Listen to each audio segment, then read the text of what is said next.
উদ্দেশ্য করে বলছি, মন্দির করলে আমাদের পেট ভরবে না,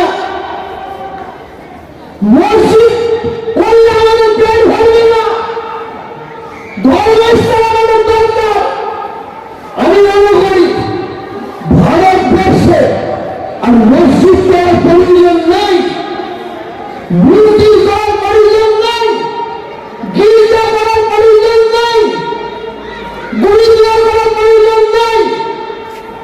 হ্যাঁ, যে সত্যিকার মন্দির করার দরকার করুক, সত্যিকার মসজিদের প্রয়োজন আছে সেখানে করুক, কিন্তু মন্দির মসজিদ গুরুদ্বার গির্জা করার আগে এই ভারতবর্ষের কি হিন্দু, কি মুসলমান, কি শিখ, আমরা যারা মানুষ আছি, কোটি কোটি উচ্চ শিক্ষায় শিক্ষিত ছেলেমেয়েরা তারা চাকরি পাচ্ছে না, তারা কিভাবে চাকরি পাবে সেই ব্যবস্থা তাদের করে দেওয়া হোক। কোটি কোটি ছেলেমেয়েরা তারা কাজ পাচ্ছে না, তাদের কাজের ব্যবস্থা করে দেওয়া হোক।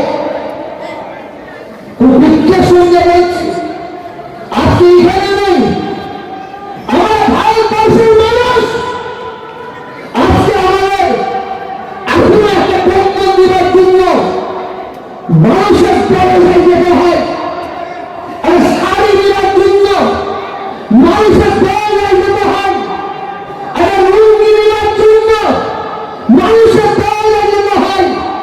এই রাজনীতিক নেতারা, এই রাজনীতিক নেতৃত্বরা, তোমাদের জন্য লজ্জা, লজ্জা, লজ্জা।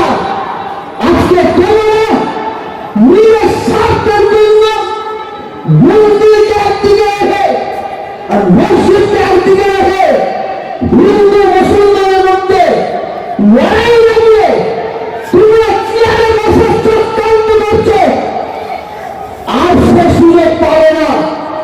আমরা সচেতন হয়েছি, আমরা পিছিয়ে পড়া হিন্দু, পিছিয়ে পড়া মুসলমান, আমরা তোমাদের পরিবারকে বহু নিজের ক্ষতি করেছি, অপরের ক্ষতি করেছি। রাজনীতির হিন্দু নেতা, হিন্দু